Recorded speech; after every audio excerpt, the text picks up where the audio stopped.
to the Equestrian Experience, a show where we talk about what happens behind the rosettes and what we've tried so that you don't have to. In a world first, we and our guests will be openly sharing what we know from our extensive equestrian experience. This includes our exclusive access to our global experts, such as high-performance national vets, coaches, farriers, and even brands. If you're new here, consider subscribing. We're your hosts, Amanda Ross and Bex Mason, and today we're talking to, in my opinion, the world's top expert on horse feet, Dr. Luke Wells-Smith. Welcome, Luke, and hi, Bex. How are you guys? I'm very well. Welcome, Luke. Thanks, Bex. Thanks, Amanda, for inviting me along to this podcast. I'm really excited about it. Should be good fun. Absolutely. Well, I am super excited about talking about feet with you. So just to do a quick intro, you are a vet, and not only are you a vet, you are also a farrier and a specialist in basically working out anything that's a little bit tricky. And we met through you looking at a tricky horse for me and fixing his feet. Is that correct? Yeah. So I've been graduated from vet school for 10 years, but prior to that, I spent a lot of time working on horses' feet and working with different people, not just in Australia, but overseas, mainly in America, looking at sort of horses with foot problems. And that's basically where my life has taken me, looking at a lot of horses' feet around Australia and, coming up with a bit of a game plan for them when they have a bit of a problem. So you started as a farrier, is that right? Yeah, I started shoeing horses when I was 15. My granddad had a trail riding business, and one day he turned to me and said, you're really going to have to start shoeing these horses because I'm getting too old. And that's kind of where it took off. And I, spent more time with different people, both here in Australia and overseas, just working my way through what can be a pretty tricky and complicated industry to get involved in, basically. So, went through, with a number of different mentors here in Australia that have got me up to scratch and able to shoe, lots of different horses, different breeds, different different disciplines and different age groups as well. I work on foals all the way up to geriatric retired horses as well. So it's been a journey, that's for sure. And then it wasn't enough that you had to and then overachieve to become a vet. So how long were you working as a farrier, and then when did you decide that you needed to be a vet as well? Well, that was probably when my mum said to me, you need to go to university, you better pick something. So well, I thought you just picked vet because, you could just get into that. Wow. No, and people sort of say, oh, why did you decide to be a vet? And I sort of said, I like being outside and I like, driving around in the car. And I thought, well, that's something I could do. And, I loved working with horses and, I didn't really want to be a small animal vet. And, the foot side of things the footwork got me, a long way in terms of like my horse handling skills, like being underneath horses and picking up their feet and, just being around them. And then, going to vet school, and I wasn't really great with cats and dogs. And I just got a lot more excited about horses and started to read more about, this emerging sort of career pathway of being an equine veterinary podiatrist. And I went over, I got to spend 8 weeks in America in my final year of vet school. And got to really open my eyes up to what we could do for horses' feet and lameness and keeping them sound. And just blew me away, and I was super motivated to go down that pathway, and just went ahead with it basically. Oh wow, that really is incredible that from a young age, when you decided to become a vet and say, oh, it's because I wanted to work outside, I'm sure there's a lot less academic path you could have chosen rather than going down the veterinary route, and then to be able to combine both of those loves to be where you are today. And I'm sure it's taken you, as you said, it's already taken you all over the world, looking at all different types of horses to be able to keep them sound for their job. Being a farrier, though, what would be your most favourite part of your day? I think and I suppose just working with horses' feet in general, like one of the most satisfying parts of it is, you can almost make an instantaneous sort of improvement in a horse's comfort or its action being Yeah. being a vet, there's so many things that we can do, and we get a little bit better here, and we get a little bit better there. We inject a joint, and they start to improve. Yeah. But when you're putting shoes on horses, and putting a therapeutic device on them, you go from being like horses walking lame to it's walking better in just seconds. And that's what keeps me really motivated, because some days you wake up and you go, oh geez, my back hurts, my elbow hurts, this hurts, that hurts, why am I doing it? And then you actually get there in front of the owner and in front of the horse, and you start working through what's going on, and then you get a result like so quickly. You think, wow, this is really, really rewarding. And that's what keeps me going back to it, particularly from the farrier point of view, because like a lot of farriers and a lot of vets look at me and go, why would you want to do this? And it's literally just, you become so addicted to making a difference and making the horse feel more comfortable. You just, keep going with it, I suppose. To the job satisfaction, I suppose, like the instant gratification of getting the horses signed and watching them go out and do their job. And I've noticed what you've said a few times, you referred to the hooves as feet and the feet as hooves. I mean, I've noticed that as well when talking to farriers and talking to vets. There's quite a lot of terminology that goes on that can vary throughout the equine world. So can you kind of clarify what is the correct terminology to use? Well, and I think... or is there a correct terminology to use? When do they have feet and when do they have hooves? Yeah, it's so funny. And I even find myself when I write reports, if I'm writing about the hoof itself, usually I'm talking about the hoof capsule in general. So now there's no right way, particularly when we're talking hooves and feet, there's probably no real right or wrong way to think about it. But basically, like if I try and break the horse's lower limb up, for example, if I talk about hooves, I'm really talking about the protective mechanism, the hoof capsule, the wall, the sole, the frog, all of these sort of protective mechanisms. And then I find myself, if I'm talking about the feet, I'm drifting into more like, okay, what's the tendon like, or the pedal bone, or the navicular bone, or all these other structures. And it's more encompassed, not just the capsule itself, but all the other bits that go with it. But, I think from particularly an owner or a rider's point of view, even just the global terminology that we use in the hoof care industry, we've got, even if we just think about the bones, well, some people call it the pedal bone, some people call it the coffin bone, some people call it the distal phalanx, some people call it the third phalanx. So, there's a lot of different terminology out there, and that makes it super confusing for owners, makes it confusing for vets, and it makes it confusing for farriers. And I think, as it progresses, and a good friend of mine in the US, Dr. Raoul Brass, who works in Lexington, Kentucky, I remember sitting in a lecture with him, and he sort of talked about, why is there so much wide terminology? And I think it comes back to a lot of, how we are taught. As vets, we're taught to look at the hoof from the inside outwards. So, we look at x-rays, we look at CTs, we look at MRIs, and we have all this information about the internal workings of the hoof capsule in the foot. Whereas farriers are actually taught the other way. They're taught to look at the external part of the foot and then try and work out what's going on the inside. And so I think that's where a lot of the terminology gets really confusing for everyone, because you've got two groups of people that have been taught like almost the opposite way around. We've got farriers being taught to look at the external hoof capsule and how that, works with the internal.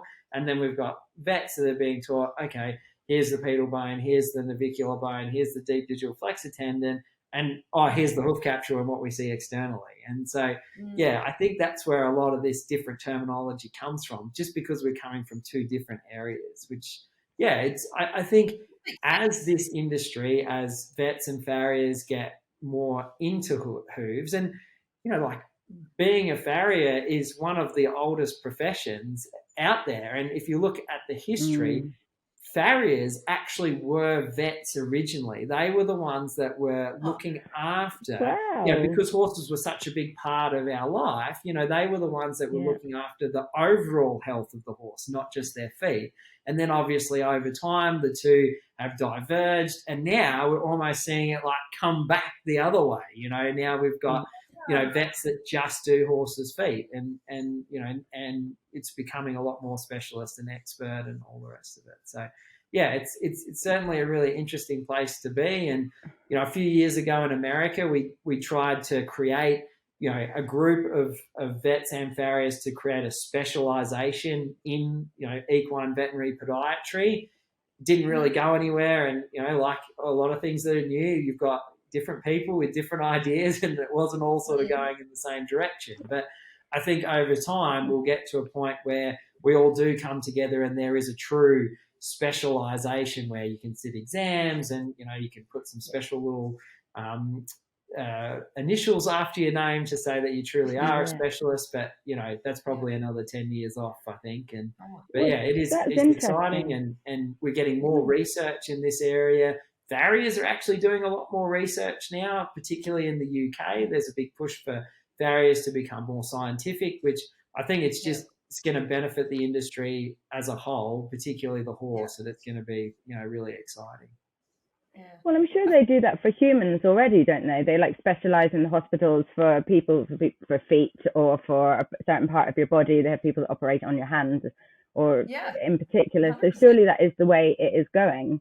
Because we only want to, scientifically improve our knowledge so that we can benefit our equine animals. So, you're absolutely right. And the fact that you're obviously 10 steps ahead by being a farrier and becoming a vet, you've seen the future and how it's done a full circle. Just talking about full circle, it just popped into my head there because, back in the day, they wouldn't wear shoes on the horses. And in the wild, they don't wear shoes on the horses. And that brings me on to a topic which I really did want to speak to about you today, was barefoot on horses and how that seems to have become a full circle. And it's not only a fad, it clearly seems to be working. But for the Swedish show jumping team, it's working really well. I know. Not only did they jump the most clear rounds at the Olympics, they won gold and individual silver. Was it Peter Fredriksson on All In? Oh, it's actually, Luke, we had this conversation, didn't I? I think I messaged you and said, so tell me about this barefoot thing. Like, is there any benefit to running horses or younger ones barefoot for a while? Or is it just because the Swedes are on beautiful surfaces all the time? And in Australia, if we dare do that, it's so hard. The minute they go on rocks, they get sore feet. Like, we don't have enough constant good surfaces. Like, how do you go with the barefoot and the performance horse, Luke?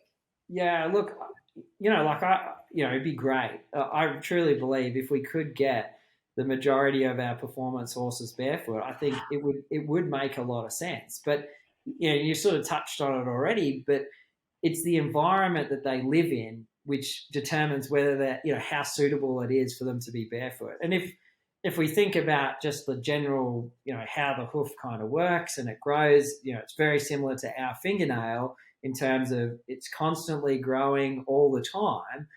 If we've got a horse that lives on a nice soft surface, it's in the stable at night, that's, well bedded down, it's not standing on concrete, for example, it comes out of the box and it's walking on a rubberized surface, walks down to the paddock on, grass, it lives in a nice grass paddock, goes and then works on a nice synthetic surface, that horse is really not having a lot of abrasion on its hoof capsule at all throughout the day.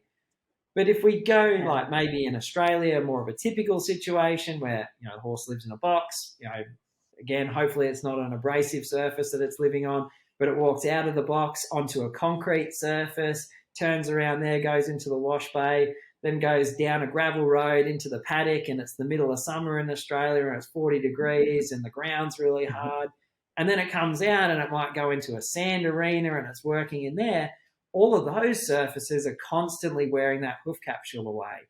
And we get into this situation where, the wear is exceeding the amount of growth that horse has. And that's where we get a problem. We've seen it, in this country where we've had, and we've seen it with the evolution of hoof care, what was it, 30 years ago, everyone was studying the wild Mustangs in America, and they're saying, we need to get all these horses barefoot and look how great their hooves are. And that's totally fine. Some of that research was really helpful. But how do we then bring that to our domesticated horse in the environment that it lives on? And I think that's where the real issue is. If we have the foresight when we're building our equestrian facilities to say, yes, we want to have them barefoot, and let's make surfaces that they can walk on that aren't abrasive and are nice and soft, and that all kind of makes sense. But we have to control the environment all the time. I think we can get there. It's certainly possible, but we've got to make this big capital outlay because all these things that we're talking about are expensive. Like the synthetic surface is expensive. The rubberized. In England, I like to go hacking. In England. So we like to, use the roads and use the hills and use the lanes. And yeah, you've just answered my question. That clearly wouldn't be suitable for all of my horses to go barefoot, which, is something after watching the Olympics I had even thought about. So thanks for answering that question. and I suppose, like, if we take that example, so say we've spent $2 million on our beautiful facility, and we've got, this non-abrasive environment. It's totally great. And then your friend calls you up and says, hey, let's go for a trail ride. Do we then go ahead and put shoes on our horse? Or do we maybe, because we're only trail riding it like this once in a blue moon time, do we then say, well, let's use some boots, and put them on for the trail ride? Yeah. But the big key is you have to constantly be thinking about wear all the time, because if you have a brain snap and go, oh yeah, I'm just going to go on a 20k trail ride down a gravel road, when you come back your horse won't have much hoof left. And once you've got to the point where you've lost so much of your hoof capsule and you've lost the protection, you have to go into something that you're not going to be able to wear that hoof away anymore. So you'll have to go back into shoes. And then you have to, once the hoof's grown back, then you transition back out again. And all of that takes time. All of that takes money, and you just can't constantly get into that cycle. So I think that's a long way of saying, yes, it is possible. If we're just thinking about, abrasive surfaces, there's a few things that we can do to allow horses to be able to be barefoot.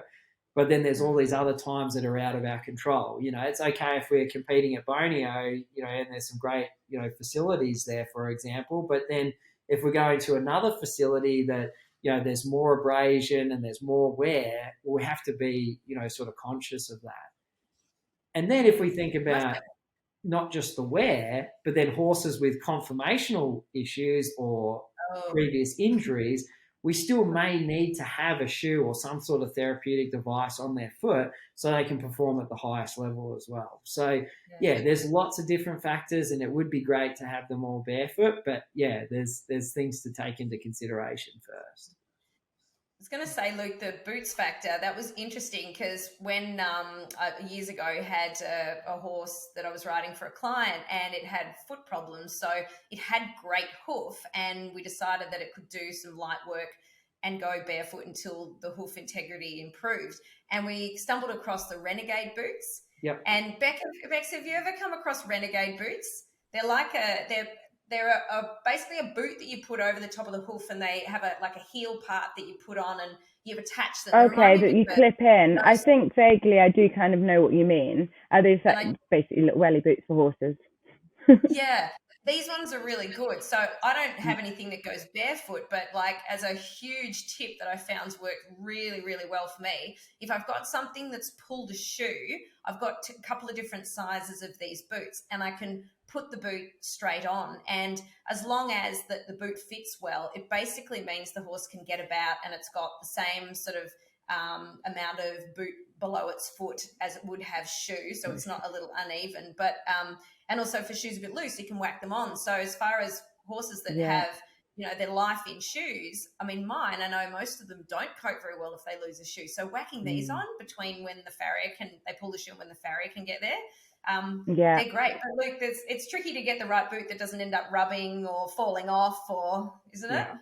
Yeah, and I think my experience so far with the boot situation, and my wife's dressage horse wears boots behind because I don't want to have to shoe it. That's probably mainly because I'm lazy, but it's more about trying to find the right boot to fit it was actually really tricky to, because they're hind feet and, it's warmblood, and its feet were, they're so much narrower than they are wider. And most boots are made symmetrical, so they're as long as they are wide. So we had to find like this slim version that were, it was longer than it was wider so that we could fit our feet in it. And look, for the amount of times that it gets hacked out on the road, it was worth it.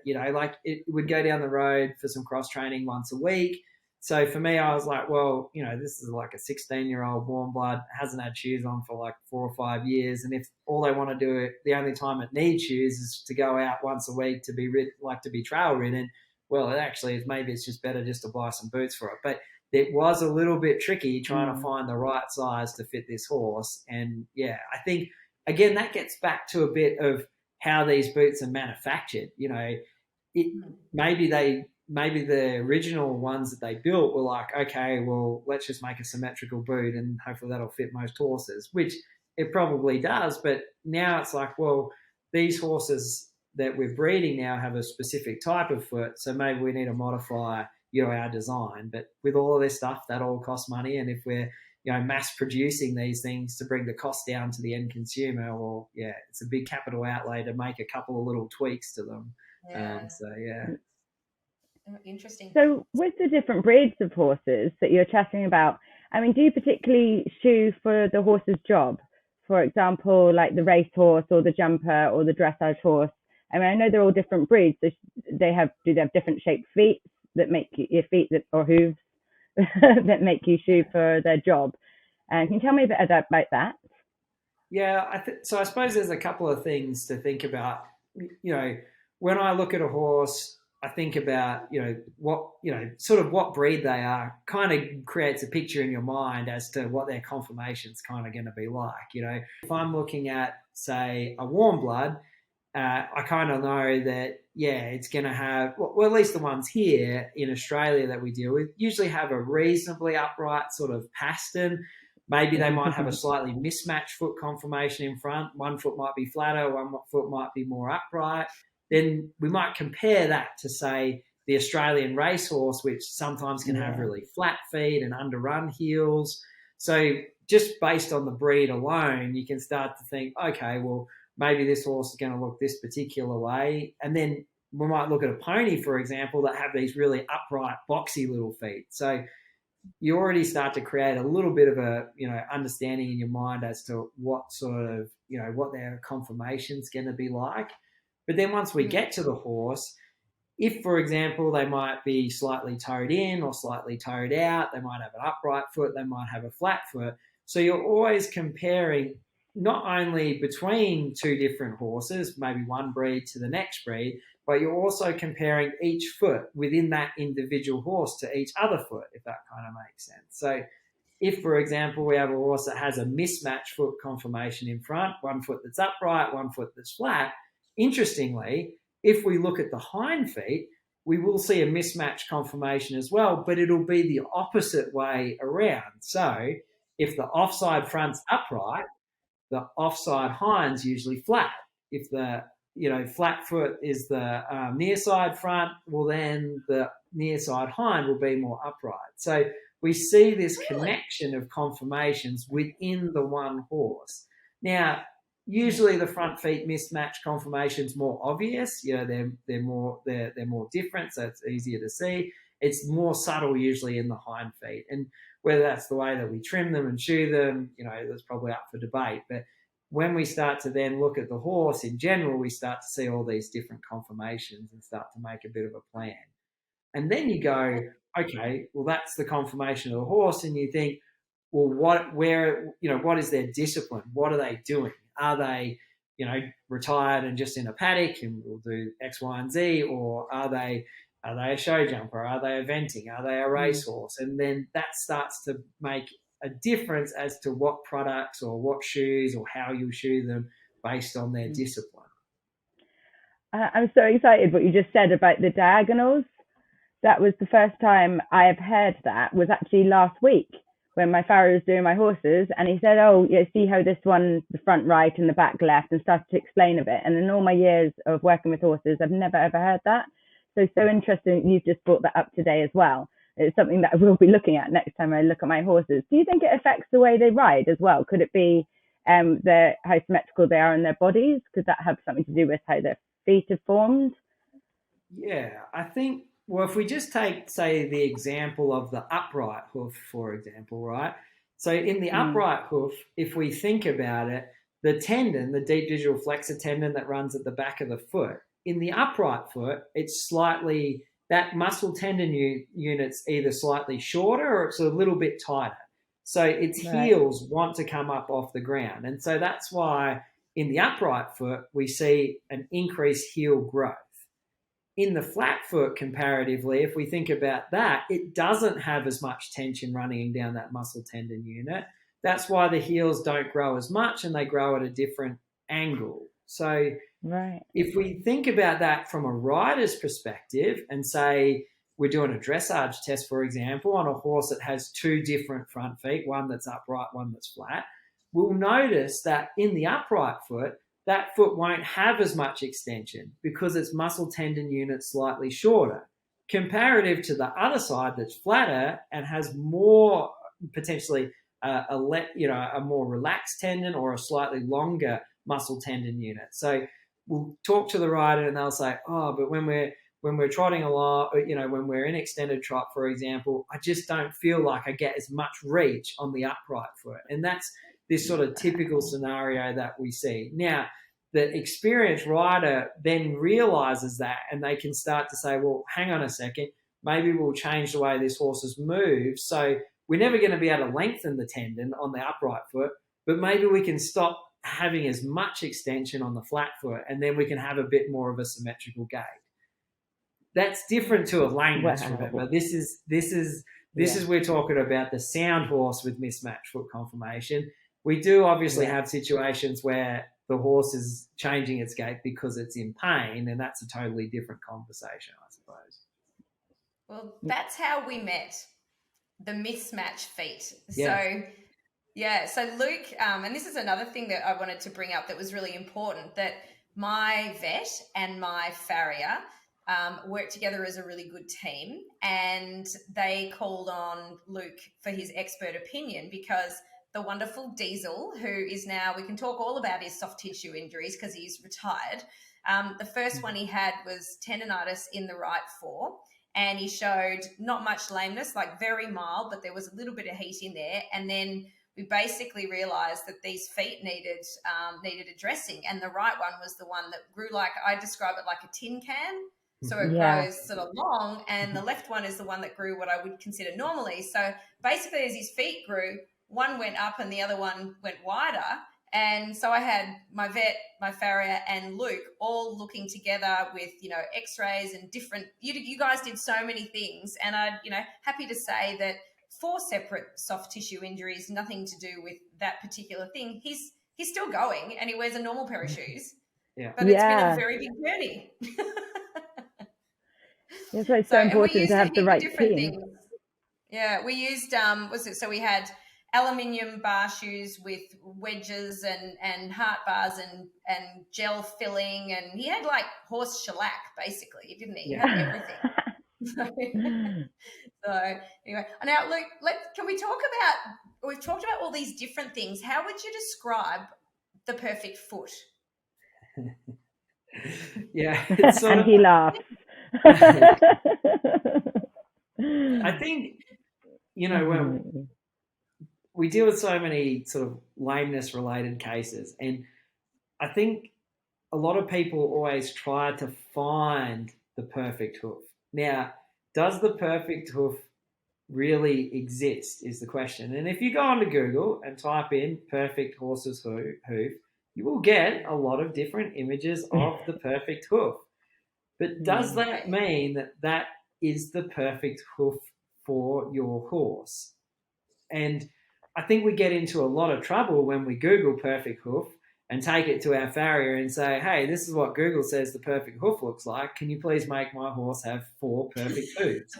And it's not necessarily achievable. So I talk about a concept called hoof health, which takes into consideration the variation of hooves within the horse, right? So like Bex has already talked about, her horse has 4 different feet.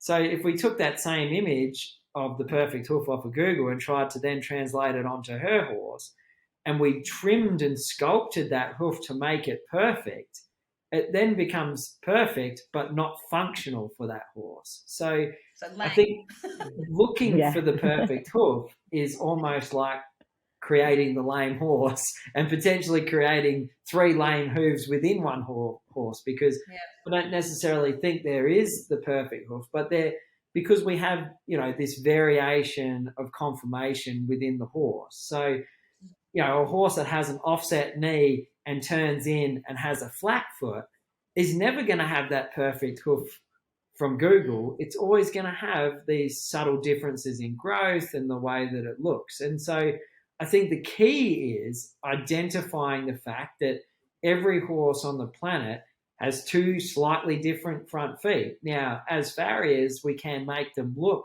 very similar, but actually they grow differently each time throughout the cycle. So, the flat foot will grow more toe length and less heel, and the upright foot will grow more heel and less toe length. And so if we then understand that and we can predict that and we've identified it, when we've come in to trim the upright foot, well, we trim a little bit more heel off. When we come to trim the long toe foot, well, then we trim a little bit more toe off. And so on day 0, after we've trimmed and shod those 2 feet, they actually may look more matched. And then over the 5-week shoeing cycle, the upright foot grows more upright and the flatter foot grows more flat. And we get to the end of the cycle, then we trim them back and they're back to being more similar. And if we do that, we can have a more functional horse and a more healthy foot. And then that's more of the sort of, I suppose, the perfect sort of management strategy for that horse, if that kind of makes sense. Yeah. So keeping them trimmed up regularly for what they require. So this is exactly Diesel you were talking about. I know we had to make sure that the upright foot didn't get too long. So if he had to be trimmed every, 4 to 5 weeks just to start with until we got the shoeing right, that seemed to work really well and we didn't get ourselves out of kilter. Yeah. I think, shoeing cycle length is dictated by, the horse's hoof growth. And that'll change throughout the seasons as well. We tend to get, I think in winter, sometimes when it's really cold, and particularly if the horses are confined a lot, we won't get as much foot growth. But then we get into spring, like for whatever reason at the moment, we're getting a lot of foot growth. Probably has a bit to do with the environmental moisture and the pasture and all of these sort of things. And that'll dictate, partially how long it'll take to shoe some of these horses. I don't necessarily advocate trimming or shoeing horses any less than 4 weeks. I think 4 weeks is probably about right. Some people, like to trim horses every week, but that's because they're trying to create this perfect hoof, and all we're going to end up doing is just making the foot smaller and smaller, and then it's not going to have any protection. But a 4-week shoeing cycle at a minimum for a performance horse, I think you can probably go up to 6 weeks depending on its foot growth. Maybe when it's not growing as much, you can get closer to that 6-week mark. And some cases, particularly laminitis cases that take a long time to grow, sometimes I'll stretch them out even longer, 8, 12 weeks, depending on, if they're really compromised and don't have a lot of blood supply, well then, we will stretch them out a lot further. But for the performance horse, that 4 to 6 week mark is probably where they need to be. Yeah, gone are the days when I was riding my 14-2 ponies, and I think it was like 8 to 10 weeks. We didn't know a lot. Like my parents didn't know anything about horses, and when the shoe fell off, we'd get it shod until the pony actually got very good and started jumping bigger tracks. And then we did run into trouble, actually, funny enough, down the line, where she started having fences, and it was all to do with her foot conformation. She had got flat heels. And then we ended up going to remedial farrier, and that was my first bit of knowledge into how important the feet are. No hoof, no horse. That's where that saying comes from, isn't it? So, so 4 to 6 weeks for the competition horse, which is what ours are all on at home. Our competition horses are on now. So that's really interesting. And then, Luke, when you're purchasing a new horse, I asked a vet friend of mine years and years ago, so what would be the most important thing that you would do when you bought a new horse? And he said, I would x-ray its feet. And so since then, that's what I've always done. And one of the reasons that I believed it was a good idea is because even the best farrier doesn't have x-ray vision. And I've heard of a few instances where the foot looks perfect, but looking at the x-ray, the angles were wrong. So how much do you use x-raying, and do you think it's really helpful for people purchasing horses to make sure they have the best hoof health?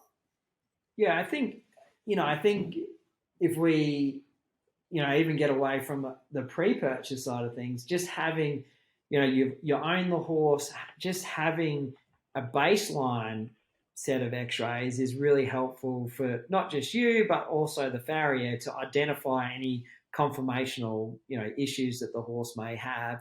And I think, if we're going to do sort of what I would describe as like baseline hoof health x-rays on a horse, we want to do that towards the end of the shoeing cycle, right? There's probably, if the horse is not lame and we're just doing it as a bit of a screening exercise, if we take those x-rays towards the end of the shoeing cycle, we can see how that horse's foot grows throughout the cycle. And I think that's important. If we take the x-rays the day after the horse has been shod, well, then we've obviously had the farrier out and they've trimmed the foot and, they've done all these different things to it.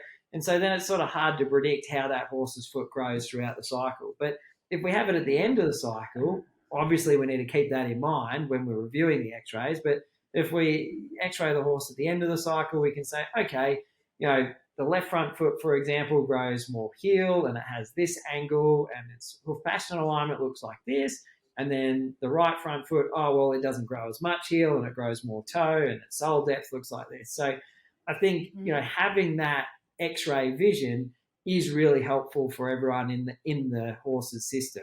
You can then say, well, okay, now we can take off more heel of the left front and we can take off more toe of the right and we can keep on top of this. And, maybe in 3 to 4 months' time, we'll just review it. And after that, we can sort of know that's how that horse grows. And, this is how much we can kind of take off. And we've got that sort of baseline. So I think, from just a general horse's health point of view, having these baseline x-rays so we can determine its, general conformation is really helpful. In terms of a pre-purchase, I think it is useful, particularly, it's not necessarily that people will hide things but we do want to know, does this horse have a mismatched foot conformation? And sometimes that's a little bit more tricky to see if the horse got shod 3 days before the pre-purchase and, all of those sort of things. So I think it is helpful to have that. I think, the pre-purchase things, we just like open up a Pandora's box of what we should x-ray and what we shouldn't x-ray. And I'm kind of at the point now where I'm like, well, maybe we should just x-ray the whole frigging thing, because if we don't x-ray it stifles and then, a year down the track it had a stifle problem, then we wish we'd know we'd done it. So I'm kind of like, now I'm like, if they want x-rays, we're just x-raying the whole thing. Yeah. Oh, and again, that seems like something that in the last 10 years with purchasing horses in particular, that is just really important. Everybody is so into the x-rays, aren't they?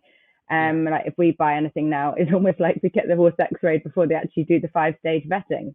And I don't know, and it's great that what you're saying about the foot structure and how important it is to get x-rays of the feet, because I think that is really helpful for the longevity of the horse and for the soundness of the horse. Just thinking that some people, I suppose, are so hung up on the x-rays of the whole rest of the horse's body on a pre-purchase that you think, horses do continue, as you say, with bad conformation, they keep going and can stay sound for a lot longer than some of those that look perfect from the outside, but actually they still can't stay sound. I mean, I've got a perfect example in one of my horses. He's fabulous conformation, but he has had problem after problem after problem.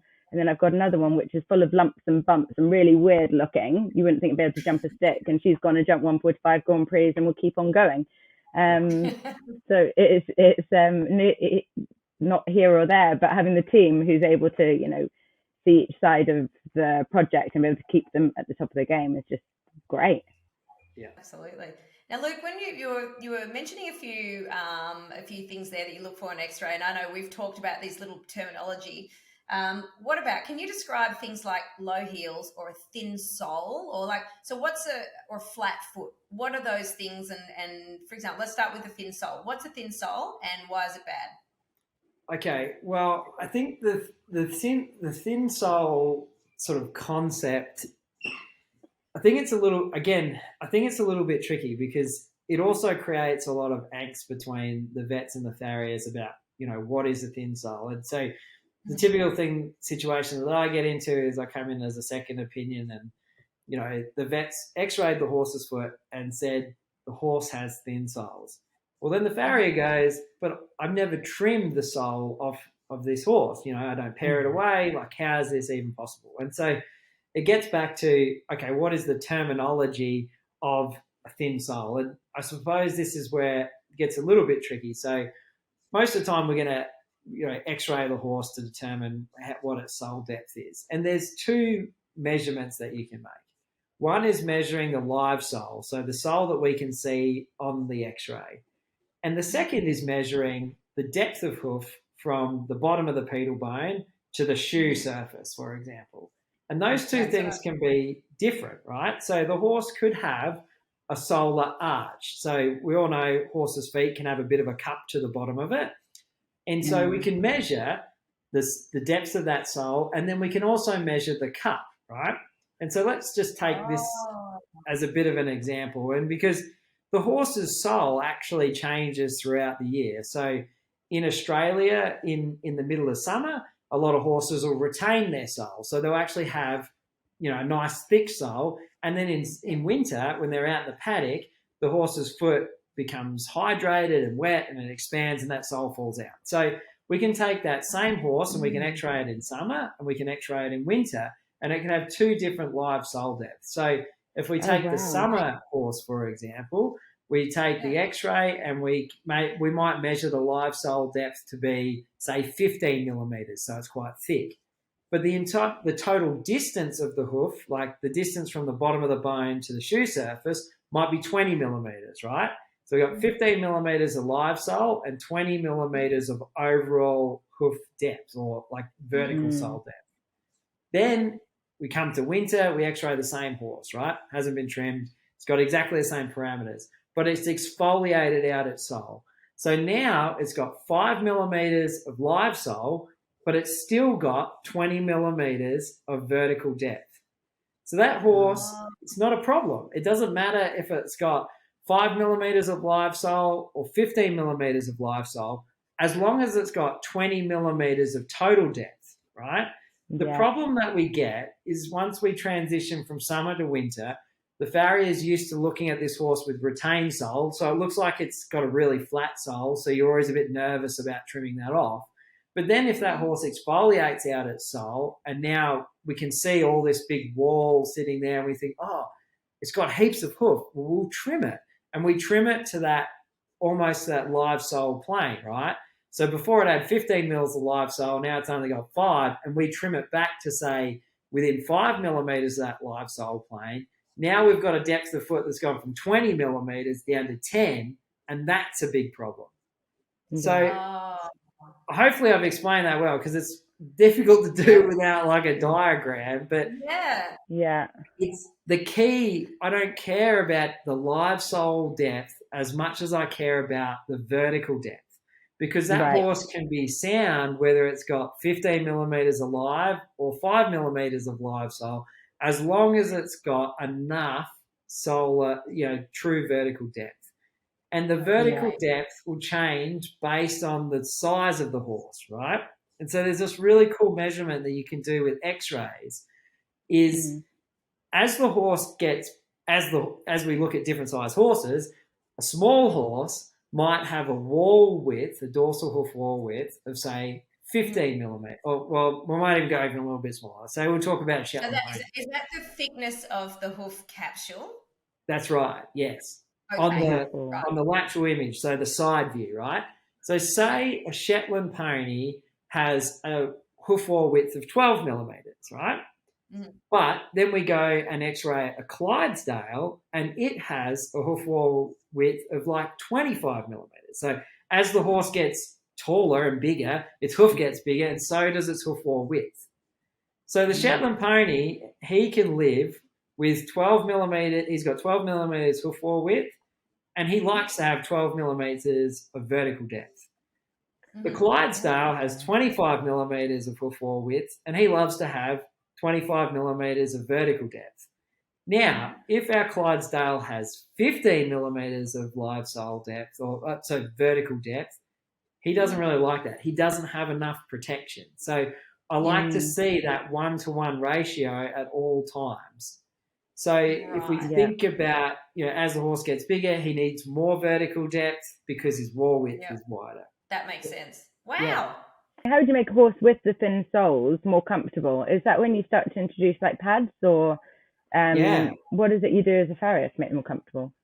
You want to then artificially increase their vertical depth, right? So say, let's take the average warmblood. Most of them have, if it's like, say it's like 17 hands high, it'll probably have a hoof wall width of around 20 millimeters, right? And so that horse, we want it to have 20 millimeters of vertical depth. And so if it was over trim, for example, or it lost a shoe and snapped all its foot off, or maybe we're trying to transition it barefoot and we were running it up a gravel road and it wore it all away. Say that horse that's supposed to have 20 millimeters of hoof wall width and it needs 20 millimeters of vertical depth. Now it's like down to like 10 millimeters. We're going to need to provide some form of protection. Now, if it's down to like 10 millimeters, just a nailed on shoe is not going to cut it. It's like literally way too short to be able to live with that. So that's where we can use, a pad. That's obviously going to improve our vertical depth. We could use a glue-on shoe with a rim pad on it. We could use a cast. We could use all these different products that are out on the market to build some vertical depth for that horse. And the key with that horse with minimal vertical depth is each time we shoe it and trim it, we don't need to take too much off the ground surface. Because people say, how do you fix a horse with thin soles? I just say, well, just don't trim it for a while. And literally that horse, that example of that 17 hand warmblood with 10 mils of vertical depth, I would maybe glue a shoe to that. I would see him back in 6 weeks. I'd pull the glue on shoe off and I'd glue another one. But I wouldn't trim it in between because I'm trying to build depth. And that's the biggest key, because we don't want to have to keep relying on pads or glue on shoes. We want to just be able to put a normal, regular steel shoe on this horse and keep it sound from that point of view. And the way that we can do that is to have a nice, natural hoof that has its own vertical depth. We don't want to need to keep using pads and things like that. And the only way we can do that is to let the hoof grow. Obviously, we do have conformational issues. So the horse may grow a really low heel and long toe and have a broken back hoof pastern alignment, which will have to maybe use a different type of shoe to improve its hoof pastern alignment, and we can use those sort of therapeutics to try and help that out. So, not only do we have to build depth, but we also have to think about the biomechanics of the lower limb as well. Wow. No wonder you're also a vet. I know. It's just mind-blowing, isn't it? How much there is to think about. Don't worry, literally in this podcast, we pretty much go through 90% of everything that I think about every day over and over and over again. Puzzle solving. It's really fascinating. So Luke, with my friend's horse, you've tried absolutely everything to keep shoes on this horse. You'll know the brown mare that lives at my place. Mm-hmm. And so tell us about glue-on shoes. So I can think with her, she'd be the perfect example because she had really brittle ends of her feet with nothing to nail into. So you were talking about these glue-on shoes. When do you use them and how long do they last between shoeings? Yeah, I will use a glue-on shoe when, the wall's really damaged. So maybe it's lost a shoe and the wall's all sort of been chipped away. Particularly, if you lose a shoe and you've got old nail holes there, those nail holes chip up, and depending on, the height of the nails and how many nails have been in the foot will determine how much sort of snaps away. But if I've got a horse with a compromised wall, that's when I'll use a glue-on shoe. I'll also use a glue-on shoe if the horse has, like we sort of discussed, this really low vertical depth, because if I'm going to nail a shoe to that foot and I don't have enough depth, every time I bang the nail in and then I squash that shoe up against the sensitive tissue underneath the foot, that's also painful. So if I use a glue-on shoe, I can build a little bit of, artificial depth, and then I can also, I'm not nailing and I'm not squeezing a shoe up against that sort of sensitive tissue as well. So that was my next question. I was going to ask you why it was that you were putting glue-on shoes on when they had not much sole depth, and you just answered that. Yeah, and like obviously you could get away with maybe putting a pad on and then, nailing through that. But I think if you've already got a horse that's got compromised walls anyway, and now we're driving more nails into there, we just kind of keep this never-ending cycle of just having a foot that's kind of compromised. So why not glue a shoe on, grow all the old nail holes out, and depending on how high those nails have been driven in the past. So obviously the higher you drive the nail, the longer it takes for those nail holes to grow out. It's always a bit of a controversial topic between farriers. How high do you drive the nails? And traditionalists will say, you need to drive them up, really high. But then the problem is then you end up with this foot that has like one nail hole, another nail hole, and another nail hole. And if it loses a shoe, well, then all of that wall snaps away. And I remember working with this farrier in Texas, and he used to do, we had some crazy days where we'd do like 25 hunter jumpers in a day, and it was just totally insane. But I remember he used to nail everything quite low in the hoof capsule. And I think, oh man, like everyone says we've got to get them up really nice and high, and that's how you get them stable. But every horse that we did, because they were all healthy and he'd been shoeing them for a long time, we'd only nail up in the sort of bottom third of the hoof capsule.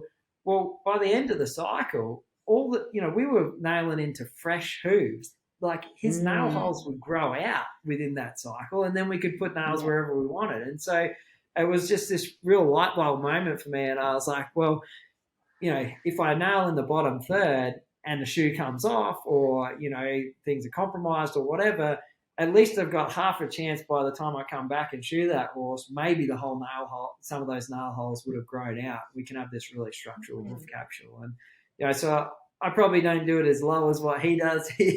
His would barely go. Sometimes I felt like we were nailing them up and they were barely even the height of the clip, But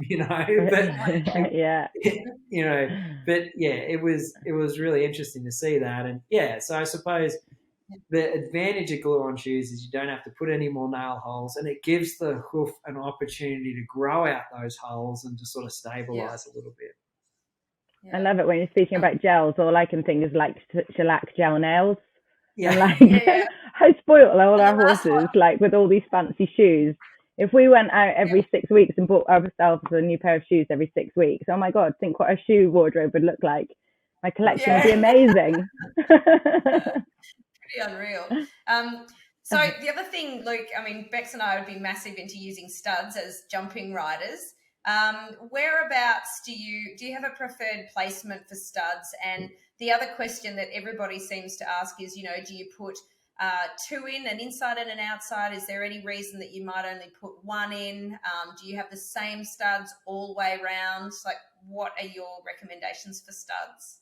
I think, the horses that I think the big consideration with studs is it's going to change the biomechanics of the limb, right? So I think we have to be cognizant of that in the first place. And I suppose we have to think, why are we using them? And really studs purely are just for traction, right? So we're going to use them in places where we don't think we've got, a lot of traction. And whether that might be actually a firm surface where we want the studs to dig in and actually get a little bit of grip, or are we thinking about, a super wet environment where sometimes I think even then it doesn't matter. Even if you had 2-inch studs, it probably doesn't really matter. They're still going to be sliding around everywhere. But so I suppose we have to think, okay, we're going to use them for traction, but we don't want to alter the biomechanics of the lower limb so that we end up with like a tendon injury, right? So that's what we don't want to have happen. So I think when I think about it,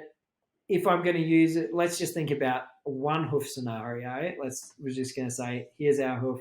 am I going to use them on both branches of the shoe or just one branch?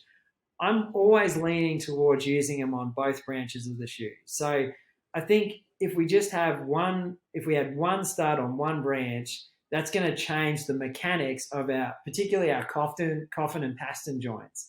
So all of a sudden we've got this, 10 millimeter high stud sitting there, and now we've got a coffin joint that's tilted like that. So that's going to put strain on our collateral ligaments. It's going to put strain on our coffin joint. It's going to put strain on one of our lobes of our tendon. So do we want to be doing that is always my first question. And so I will very rarely put in one stud in one branch. I will always rather put two studs in on both branches, so that at least then we've got our coffin joint is nice and even, and we're not putting, sort of asymmetrical strain through the hoof and through the lower limb. So I think that, at least for me, that's sort of my thought process. And then, are we going to do backs? Are we going to do fronts? I think if we're going to do fronts, we've got to do both front feet. I don't think we should ever just put them on one foot and not on the other front. Yeah. But be spinning in circles when we land from jumps. Yeah, that's right. That's right. And so then, are we going to do all 4 feet, or are we just going to do fronts, or we're just going to do hinds? And I usually just put that back to the owner. I just say, what makes you feel comfortable? I think, I've always been very wary about, when owners are like, oh, yeah, I want them in the fronts, or I want them on the hinds, or I want them on all 4. I just basically say, okay, whatever works for you. Because I don't want to be, if that horse does lose traction and slips or does something, I don't want to be in the back of my mind going, well, I told him not to put him on the front, So I think it's whatever makes, the horse, you ride the horse, whatever makes you feel comfortable.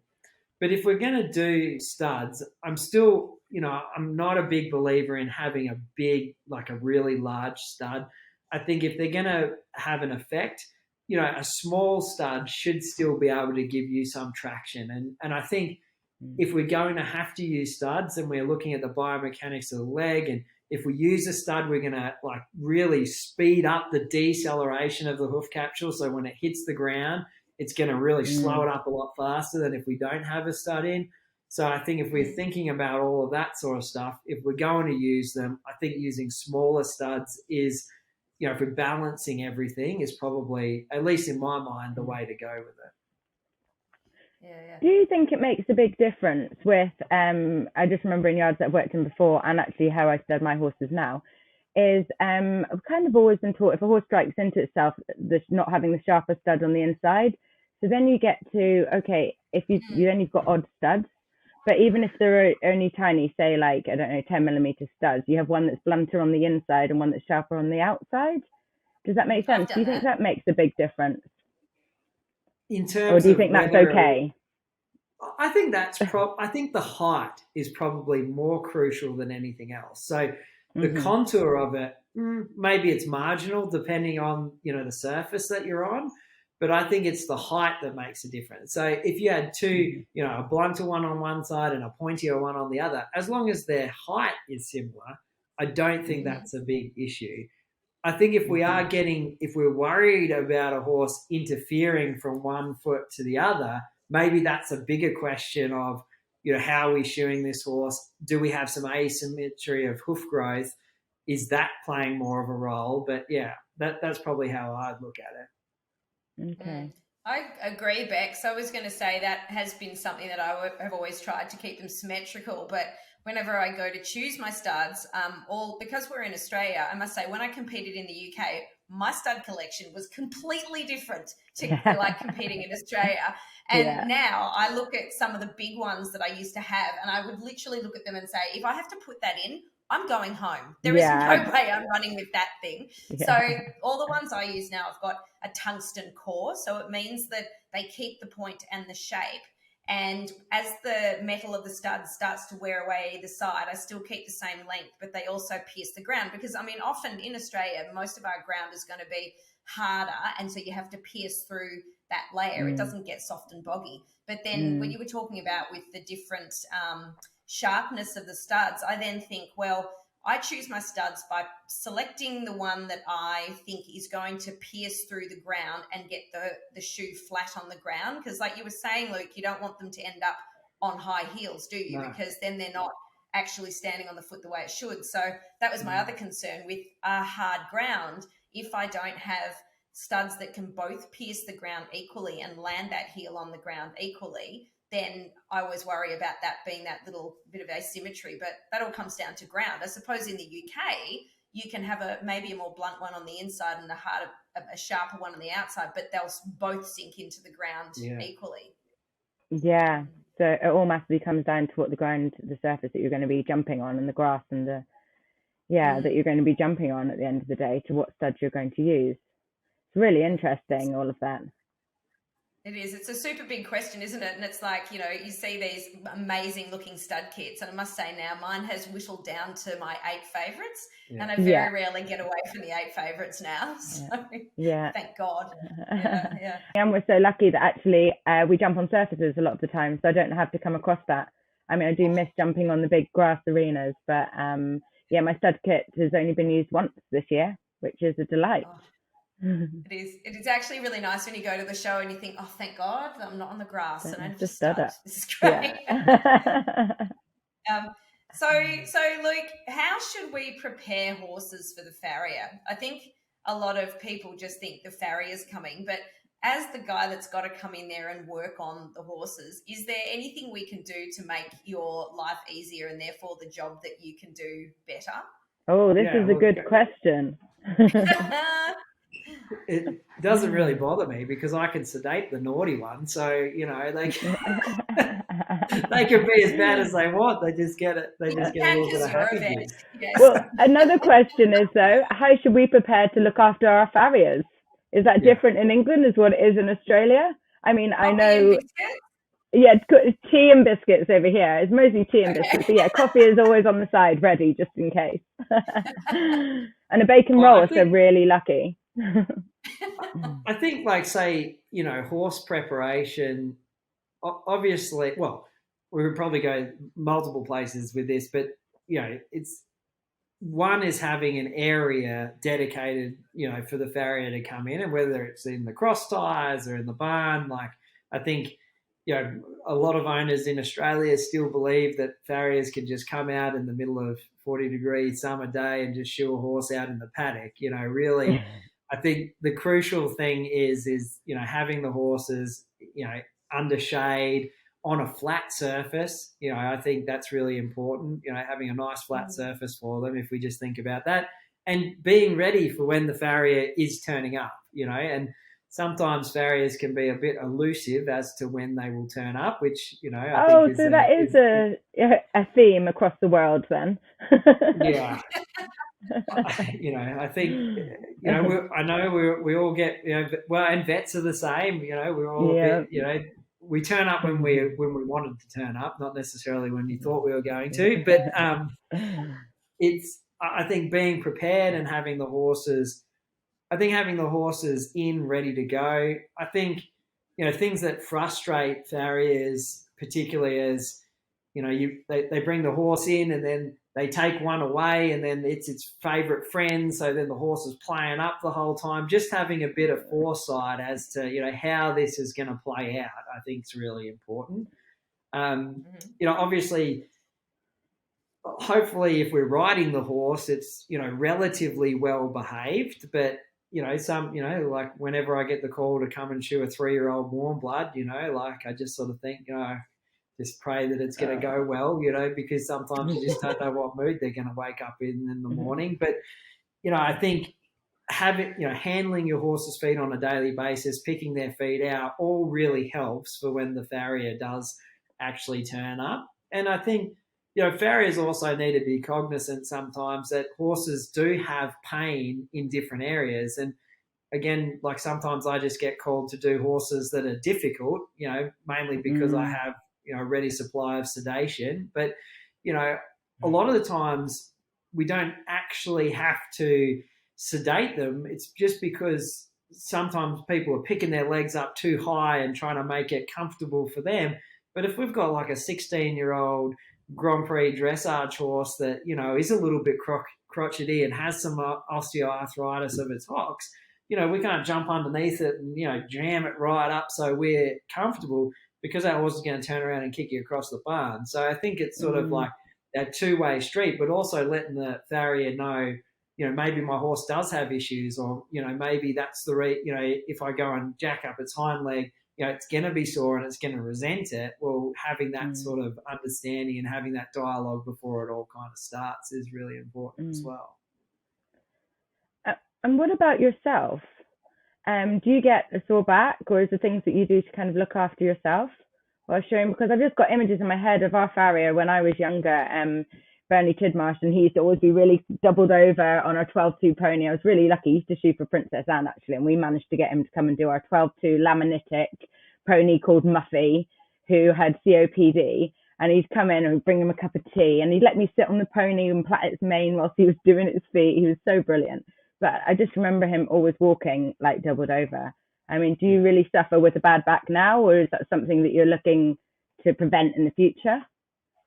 Yeah, I said to some, I've got like a bit of tennis elbow at the moment, and I've never really had that before. And then someone said, I just don't remember, like, there wasn't a specific incident or whatever. And someone just said, no, Luke, you're just getting old. So I think...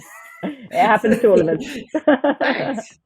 But yeah, look, I think, you know, I think being a farrier full time is kind of like being an athlete. You know, you end up doing a lot of repetitive, you know, movements over and over again. And I think, you know, having a good physio or a good osteo or a good chiro, you know, is really important. You know, I didn't really start using that sort of allied healthcare stuff until, you know, maybe like 4 or 5 years ago. And I remember the first time I went to the local physio in Scone in the Hunter Valley, she goes, oh, now, Luke, can you just turn your head to the right? And I, you know, thought I moved my head to the right. And then she goes, can you move it to the left? And I thought I moved it to the right. And she goes, yeah, you've got about like 25% range of motion in your neck. And just because you've just been bent over in this one position for so long, and then, you know, once you start to mobilize yourself, and once you start to realize, and then once you start to do all these things, and they give you a, you know, two-page document of, you know, the exercises you need to do every night that seems to take longer than anything else in your entire day. You know, you do start to condition yourself a little bit better. And I think that's the problem with a lot of the long-term injuries that farriers tend to get, is you don't listen to your body. You just get up every morning and you go to work and you pop a couple of Nurofen and you get through it, and then you just do it the next day and the next day. And yeah, it's until you go to a physio and they say, oh, you don't actually move that well. And you go, oh, what?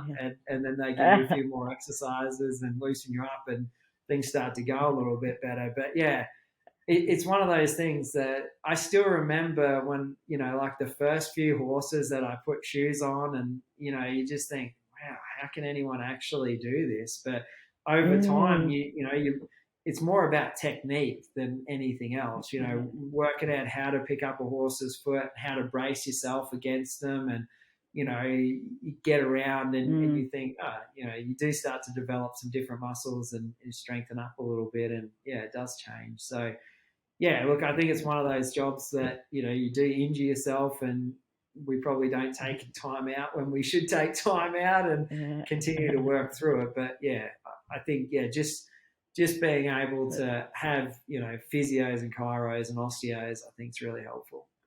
And as you said, just learning how to brace yourself against the horse and work with the horse.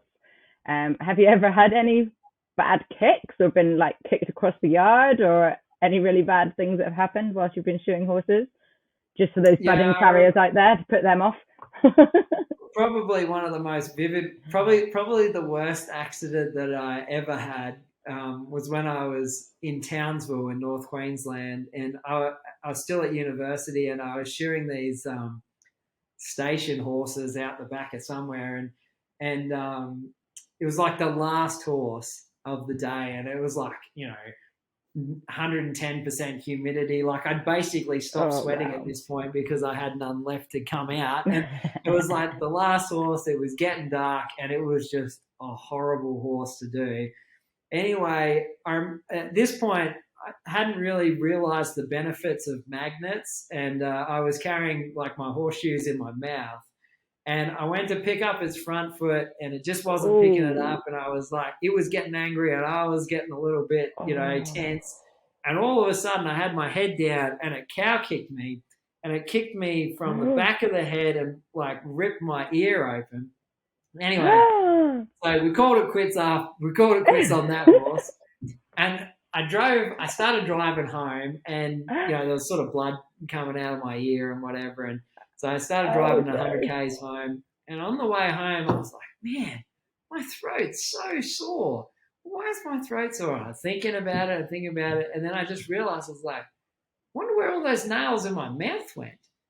I went, oh my God, I think I swallowed them. So I quickly rang the station. I was like, can you go back outside and go and check where all those nails went? So they're out there with their torches trying to find these nails. Anyway, they go, no, we can't find them. Anyway, at this stage, I'd sort of resorted to the fact that I needed to go to hospital to get my ear stitched back up. So I drove to the hospital, got there, and I remember sitting in the doctor's office, and I go, yeah, I need my ear stitched up. And she's like, yeah, okay. So I got something really weird I'm going to have to tell you. And she goes, what's that? I said, I think I swallowed 6 nails when I got kicked in the head. And she's looking at me one. like, oh my God. Anyway, so they sent me off to X-ray my chest to make sure they weren't in my lungs. And they couldn't find them, so I'm guessing I didn't swallow them. Oh, that's a result. The poor nurse that was looking at you must have been like, who is this lunatic that we've just had to come into hospital? Like, with his ear hanging off and nails saying he swallowed nails. What's he on? I was just having the biggest conniptions about the nails in the mouth, and I must say, all I could think of was like, oh, what are your injuries? It's going to be like, oh yeah, I got kicked. Not, I swallowed 6 nails. Oh my God. I was thinking that actually reminded me, one of my grooms once was plaiting one of the horses, and she came in and she said, I've just learned something really important for OH&S. And I said, what? And she said, when you're plaiting, always put the needle in your mouth that way, not that way. Because she put it in her mouth that way, and then the horse moved and headbutted her and stuck it into the roof of her mouth. So don't put nails in mouth. Not such a good times idea. moved on. They've got magnetic things now that you can stick everything to. Yeah, it's much safer. That's fascinating. Yeah, absolutely. Oh, some of the stuff I find really interesting is the world of hoof dressings and hoof supplements, Luke. Like, are these big white elephants? Should we use them? Like, are there ones that actually work? And like, are they good for when it's too wet or when it's too dry? Or what do we use? In different seasons, like summer and winter. Yeah, I think if we look at the hoof dressings or coatings to begin with, like in Australia, I think people have just kind of, I remember using them as kids. Mum was like, oh yeah, go and oil the horse's feet. And you go out there in the middle of summer in South Australia and it's like 45 degrees and you paint this stuff on. And it actually seemed like the more, even though you paint the oil on the horse's foot and it looks moist and it looks fine, it seemed like over about 2 weeks, it just seemed to get more and more cracks. And I always was like, that's just so weird. Why does that kind of happen like that? And, then you just inevitably stop using it and the cracks would sort of grow out and, away you'd go and you'd start the same process over again in summer. The next time they kind of got dry again. And I started to think about it and I thought, maybe there's a bit of a problem with this whole hoof oil thing in Australia in summer, because that's when Australians typically use hoof oil. They start to see some cracks, their feet dry out, and they start painting them with hoof oil. I thought, well, maybe let's think about the history of hoof oil in this country. And like most of the things that we do with our horses in Australia, it's all come from the motherland, the UK, and, what we used to do over there, and we've brought it down here. And I started thinking about, okay, well, if I was an owner of a horse in the UK, when would I use the hoof oil? And I thought, well, I'd probably use it when the horse comes out of the stable. I'd paint the hoof oil on it and I'd throw it out in the muddy paddock and then it would come back in. And the hoof oil probably really protected the hoof from any excessive moisture getting into it. And when I mix water and oil together, they don't mix very well.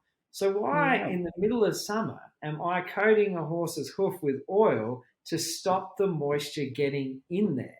And this is where I think it's really interesting when we start looking at this stuff. And I thought, well, maybe that was part of the problem. I'm painting a protecting, a protectant on my horse's hooves and stopping any moisture getting in there, when actually I want moisture in my horse's hoof so that it becomes more pliable and it becomes more supple. So I think it's really interesting. I think in this country, we need to start thinking about, particularly in summer, dressings that aren't oil-based. We need to think about actually getting water into our hooves. And so one of the things that I recommend in summer in this country is to actually use some bell boots that have a chamois material on the inside, and we can wet them. So we're constantly hydrating the horse's hoof capsule rather than painting a protectant on it, which is not going to allow any moisture in.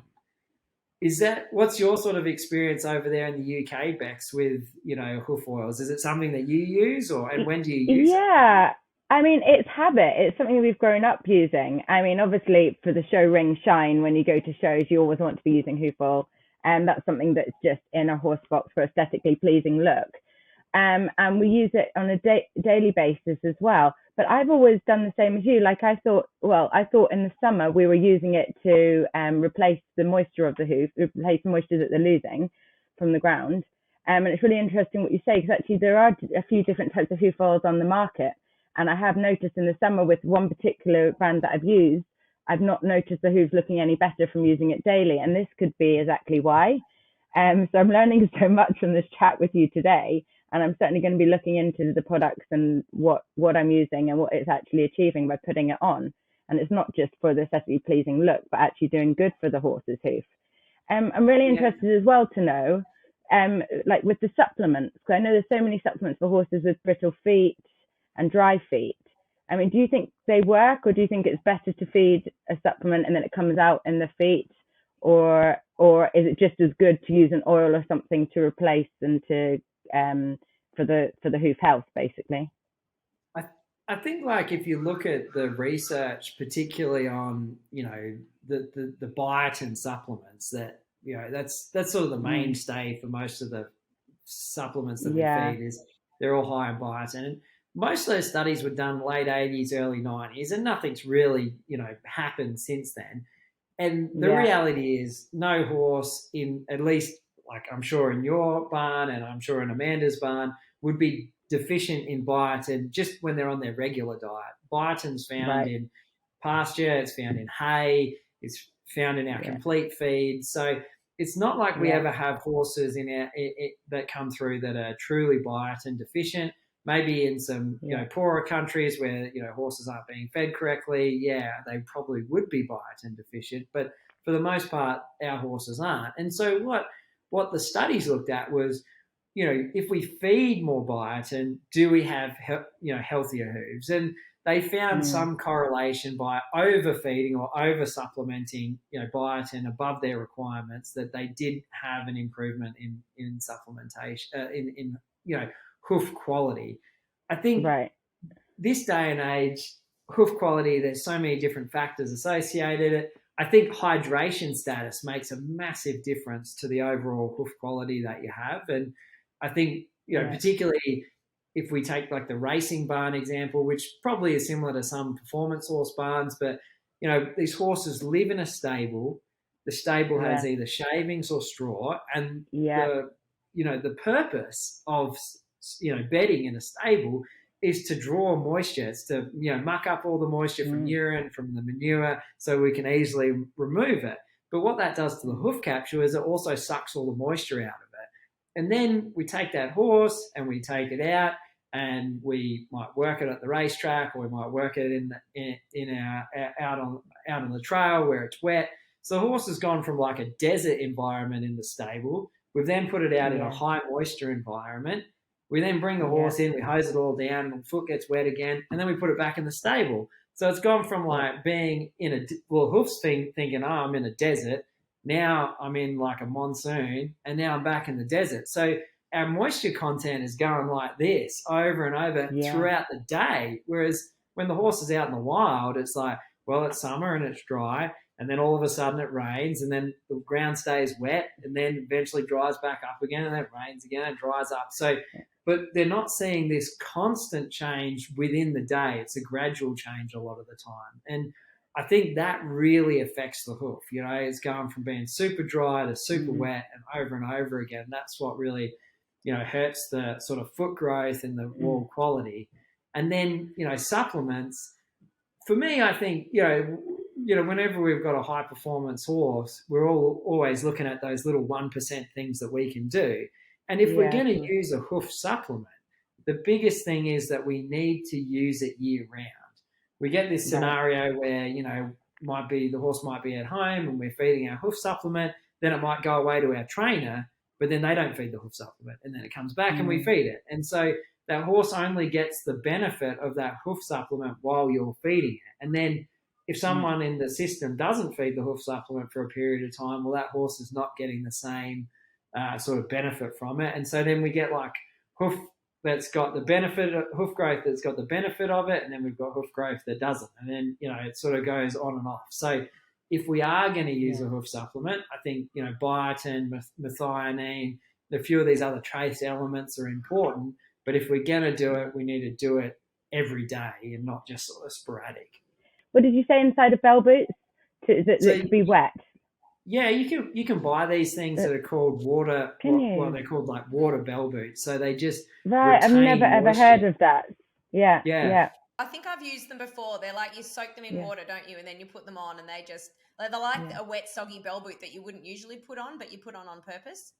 Yeah, that's amazing, because I've never ever seen that or heard of that. But that's just clearly because in Australia your climates are completely different, and what you're trying to achieve with the hoof is very different from what you want to achieve in England. So I thought that was an invention you were about to come up with, but I didn't realise it was something that everybody widely used already.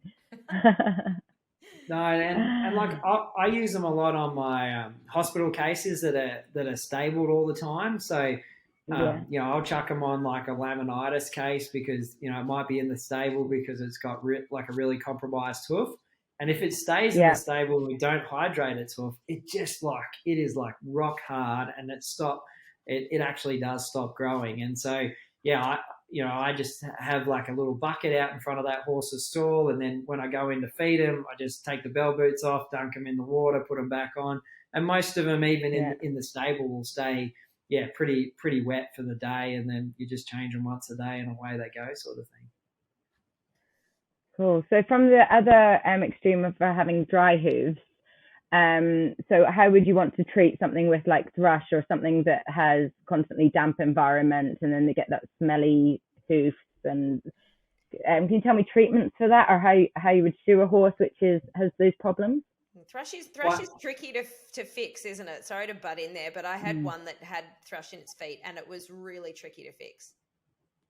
I think, again, it's I think thrush in general, we need to think about it, you know, because the foot does have lots of bacteria and lots of microorganisms all over it all the time. So some bacteria on the foot, like, it's just inevitable. Even when we do surgery on the foot, we can never make it sterile. Like, there's always something living on there, right? So I think there's some things to think about. So horses that accumulate, you know, dirt and debris down the sulcus of their frog is probably okay, right?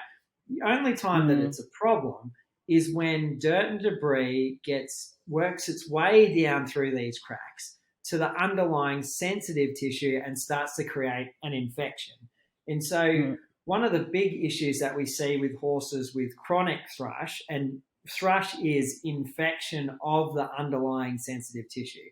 Horses can have, you know, bits of bacteria and frog that's sloughing off and bits of hoof and all this sort of stuff, which is actually part of just that horse's foot exfoliating. But a true thrush case has to have infection of the underlying sensitive tissue. And the most likely place that occurs in the foot is in the central sulcus between sort of the two heel bulbs, right? So we have a foot and it's got, you know, the sulcuses that run down either side, which is totally fine. Most horses generally don't get thrush in that area, but they tend to get it right down that central sulcus, and it's usually in a foot that's a little bit more upright and has those sort of high heels. And what I think happens with those horses, particularly when they're stabled, is that the shavings and debris and the straw, it gets trapped in that central sulcus to begin with, and it's like those backwards facing barbs, like it eventually, if more and more stuff gets jammed in there, it starts pushing down, and it actually works its way down into the sensitive tissue and creates a gap. And once the gap's there, the heel bulbs move independent of each other, and it just fills with more shavings and more debris, and it just keeps moving backwards and forwards. And that's what sort of starts the thrush, right? That's how I believe that that's the progression. Because in Australia, thrush is relatively uncommon unless it's in a horse that's been stabled for long periods of time, and mainly in stables that are full of debris and full of a lot of urine soaked, that are like deep littered.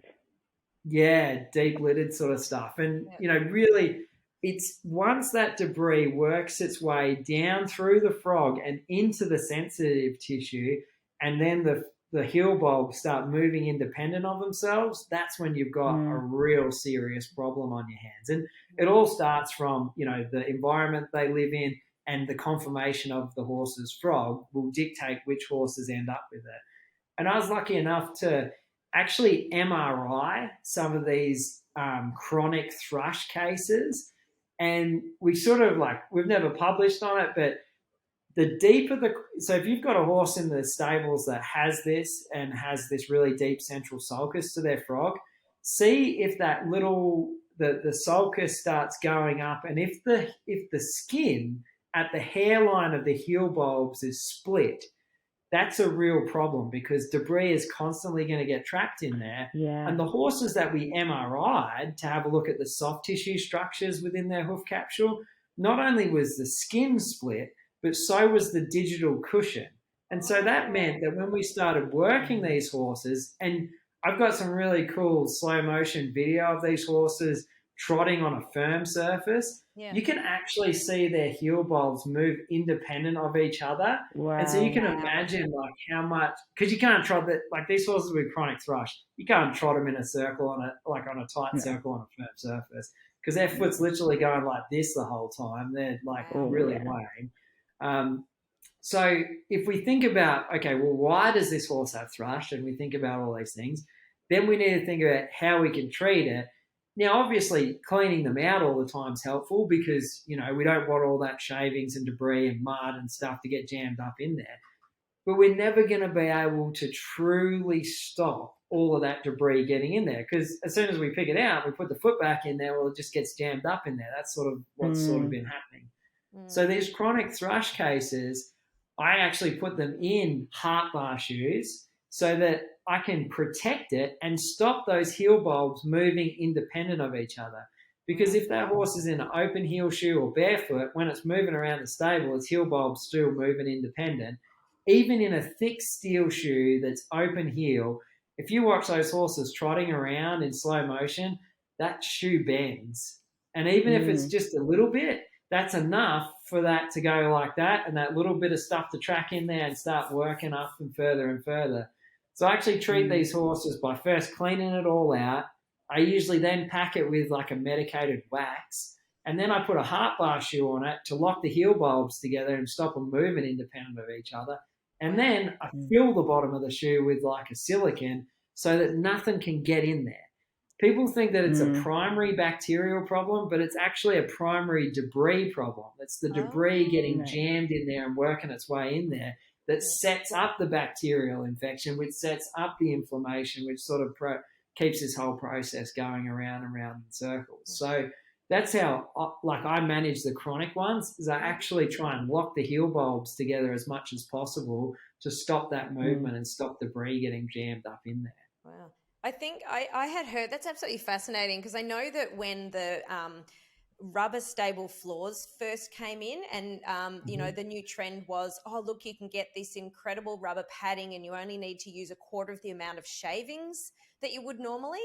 And in a couple of the big stables, a friend of mine was working there, and she said, look, all of a sudden the horses are getting thrush because they're standing in not enough shavings and the urine isn't being drawn away from the foot. Have you found that's the case with that? So you still, even though you have the rubber flooring in the stables, you still have to put a certain amount of shavings in for the depth to take away the urine from the foot. Yeah, I think it's just real fine balance. I'm a bit of like a stable Nazi at work because I'm like we've just switched over. We had this really fine stuff for a while there, and I just found like the horses are in hospital for long periods of time. They just churn it up and they just turn it into dust. Like it's just this horrible sort of dry sort of stuff, and then the urine gets in there and it just it's not great. And then other places that I worked, we had like it was more like big shavings, and that was sort of okay. But then it was then if you deep bed it, then they churn it up, and then the manure just gets like spread all through it. So we've kind of gone to using the stuff that you can wet down, right? Because it's sort of but I still don't I like to have a rubber floor, but I don't like a foam rubber floor, right? Like I like them. Ideally, my ideal stable is on a dirt floor with a thin piece of rubber over it, so it's relatively firm. And then I like a layer of shavings, just enough so that it soaks up the urine and you can easily go in and clean it out. It doesn't take you all day to clean 4 boxes because, that's the problem with deep bedding is, you're constantly just like picking it up and churning it over. And it's just enough to soak up all that manure and urine, and you can easily clean it out. And then, you get to that point where you can just add, for these horses that are in all the time, you can just add a bag and wet it down, and it just kind of all keeps nice. And then, obviously after a while you have to clean the whole thing out and start again. But that's how I like to do it. I think we had some big issues with the foam rubber flooring because also remember what happens when the horse stands on it. Those shoes sink down into it, but it doesn't have any slip, right? So the shoes sink down and the horse turns this way, turns his head this way, and his feet stay there. He turns his head that way and his feet stay there. If you stand a horse on a flooring that's, able to move, so it might be even on concrete, right? You turn a horse's head this way on concrete, they still slide. Yeah. And it's the same. You don't want a horse standing in this rubber foam surface that they stick to, because that's also like not good for them, because they want to have that little bit of slip. They need to have slip. Yeah. And I think that's where we went a little bit too far one way with we used it in one of the hospitals I used to work at. We had this real thick Corbro flooring, and it was good for horses would kind of like it, especially if they were laminitic. But then we would watch these horses stand in their laminitic shoes and they'd be like turning one way and the other, and their feet were just glued into this stuff. And so you're thinking they're doing more damage in other areas right now. So yeah. And I think that's I'm still on the fence with the rubberized flooring around the stables because again, it's really high. It's got a lot of traction. And so is that a problem? We're walking a horse on this rubberized stuff. It's okay at a straight line, but then we've got to turn them to go into the box. And are they actually getting any slide and slip, or are they, horses like turning its head to go into the box and their feet are still pointing forwards when they should be starting to slide, So I think I still don't think we're at the right point with what is practical in a barn and, what really works for the horse. But, it's just trying to manage all these different factors. That is absolutely fascinating. And I kind of feel like we could be here. I think can we get you for a second episode on all of these different hoof and foot problems and how to deal with them? Because I kind of feel like there's so many interesting things. And I don't know about you guys, but I could be here for probably, I don't know. Totally. I want to cover abscesses. I want to cover laminitis. I want to cover. There's so much I want to cover. Absolutely. So, Luke, can we pin you in for a second episode at some point? Yeah. Because that would be amazing. We probably should wrap up, but now that we've got you completely and utterly pinned for our next episode, we will definitely be doing that. But thank you so much, guys. Look, this has been the Equestrian Experience with myself, Amanda Ross, and my co-host, Bex Mason, and this episode's amazingly interesting guest, Dr. Luke Wells-Smith. To send in your questions for our up and coming episodes, enter our competitions, and access our other episodes, be sure to visit the equestrianexperiencepodcast.com. And you can also follow us at Amanda Ross Equestrian and at Bex Mason Show Jumping. And Luke, the name of your business is? Motion Equine Centre. Fantastic. And that is where you guys can find more info on Luke and his business. But up until next time, thank you so much, guys, and have a great equestrian experience. Thank you, Luke. Thank you, Amanda. Thanks, Bex. Thanks, Amanda, for inviting me. It was a lot of fun. Until next time. Back. You are coming back.